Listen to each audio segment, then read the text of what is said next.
waktunya masih panjang. Untuk itu mari kita mendengarkan sejenak tausiah yang akan disampaikan oleh Al-Ustadz kita, Ustadz Haji Sofyan SPDI MSI. Mudah-mudahan dengan tausiah ini terkhusus kepada kedua mempelai dan kepada kita semua yang hadir mendapatkan ilmu dari beliau yang akan menyampaikan tausiah tersebut. Kepada Al-Ustadz dipersilakan.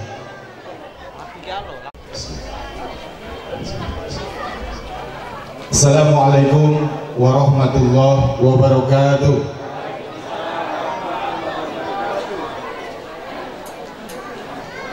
Ngapul mesnian Bapak Ibu jawab salam.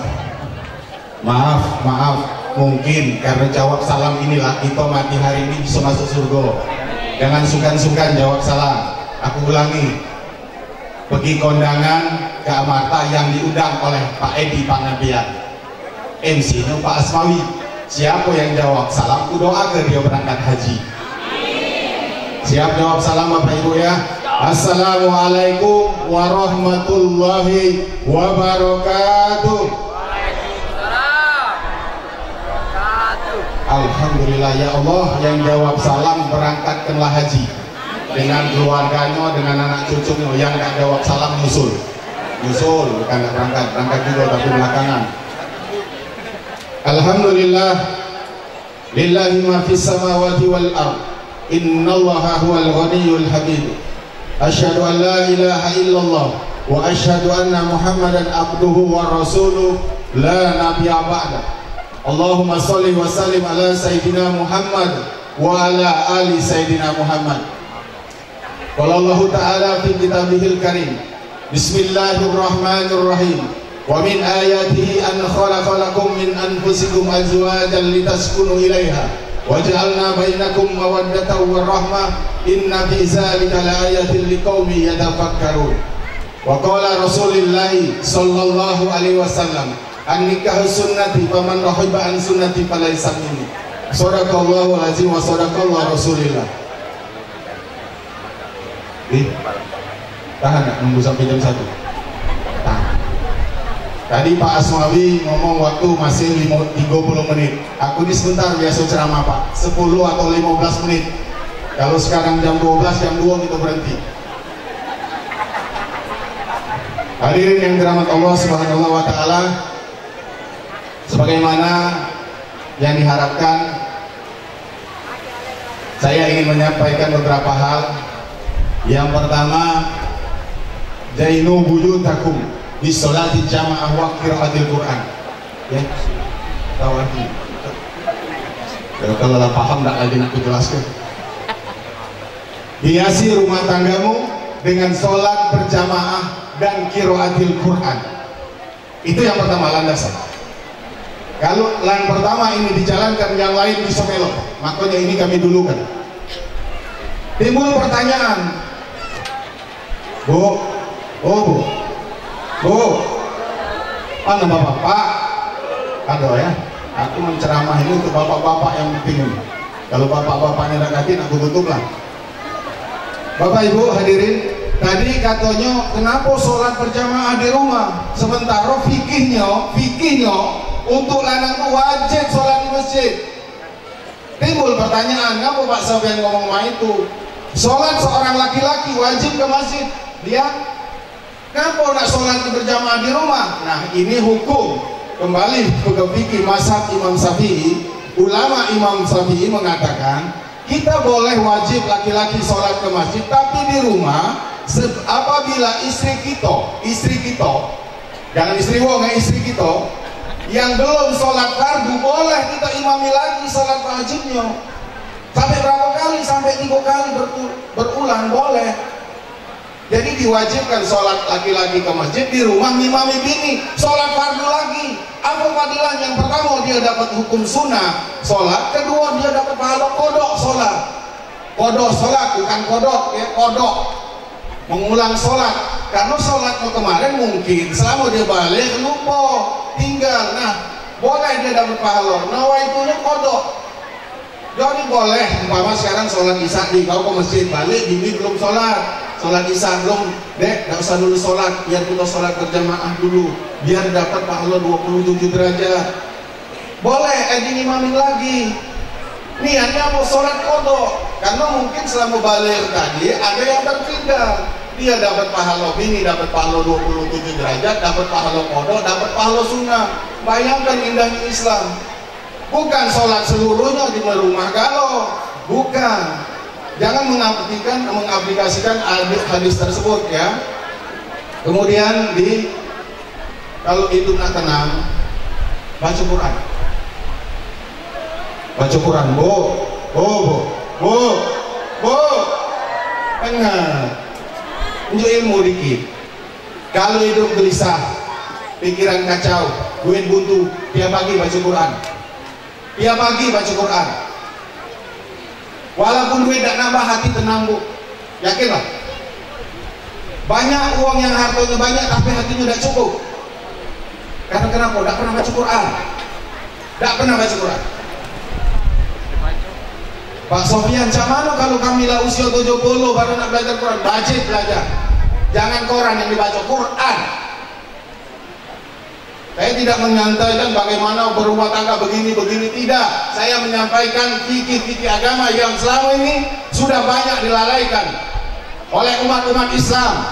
Sekarang saya sudah jarang sekali mendengar rumah setiap maghrib sampai isya mendengar budak-budak ngaji. Tidak pernah lagi. Yang terdengar TV, yang terdengar bunyi game.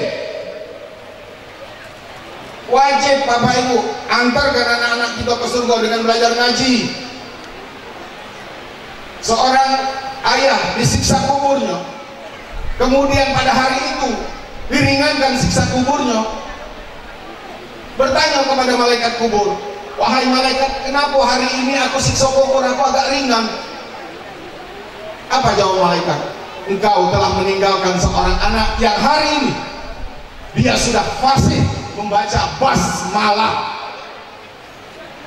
Bayangkan Bapak Ibu, anak kita baru baca basmalah, diringankan Allah sisa kubur. Mak mano kalau dia khatam 30 juz, tahfiz 30 juz. Apabila dia bisa menghatamkan Quran dan menjadi hafiz, akan memahkotai kita di yaumil akhir nanti, memberikan kita sebagai singgasana raja di sisi Allah Subhanahu wa taala. Yang pertama. Yang kedua, tadi jaimu wujutakum di sholati jamaah wa qiraatil Quran. Yang berikutnya, mana qasomalin min sadaqatin bal yasdad. Apa artinya? Siapa yang galak sedekah, Allah akan menambahkan, ini hadis Rasul, Allah akan menambahkan rezekinya bertambah. Saya pernah ceramah ini Pak, di daerah Banyuasin. Tiba-tiba ibu-ibu datang, Pak Sofyan, kata Pak Ustadz, kalau sedekah itu harta kami nambah. Mak mana nak sedekah Pak Sofyan? Makan besaro. Kalimat ini, kalimat yang dia keluarkan itu luar biasa, mensyirikkan Allah. Dia tidak percaya dengan Rasul. Ana injabdi bi abdihi, kata Allah. Aku cak mano kamu sangko. Kalau kamu sedekah buat kamu miskin, pasti miskin. Rasul yang mengatakan, mana qasumalin min sadaqatin bal yasdad. Siapa yang galak sedekah, hartanya kutambah. Kalau berprasangka sedekah itu buat dia miskin, yakinlah pasti miskin. Allah mengatakan, aku ini cak mano hamba aku sangko, kalau dia sedekah itu merasa miskin. Tapi yakinlah, sedekah itu tidak akan pernah bikin uang miskin. Dan sampai detik ini aku belum pernah dengar uang sedekah, dengar dengan nyingok uang yang sedekah baliknya sedekah itu miskin. Belum pernah, demi Allah belum pernah. Tapi kalau uang berjudi banyak, kalau uang narkoba banyak itu yang miskin. Karena untuk apa? Dia berbuat itu untuk menzolimi dirinya sendiri. Tapi kalau bersedekah, dia membahagiakan orang lain. Bapak Ibu, sedekah itu yang pertama sekali senang itu bukan yang menerima sedekah. Ya? Yang sedekah itu bukan yang sedang sedekah, bukan yang menerima sedekah. Tapi siapa yang sedekah itu yang bahagia duluan. Contoh sekarang, aku bersedekah dengan simpulan. Yang senang itu aku. Pertama kali senang itu aku, bukan yang nerima sedekah. Karena yang nerima sedekah mungkin sudah biasa, tapi bagi kita yang melepaskan itu beban kita lepas. Beban kita lepas. Coba nanti balikin. Ya.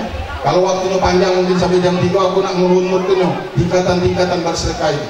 Sedekah itu Bapak Ibu saya mengambil waktunya saja ya. Satu, para ulama mengatakan sedekah di hari-hari itu bagus. Tapi yang afdol kapan? Jumat. Kapan lagi? Jumat di bulan Ramadan. Kapan lagi?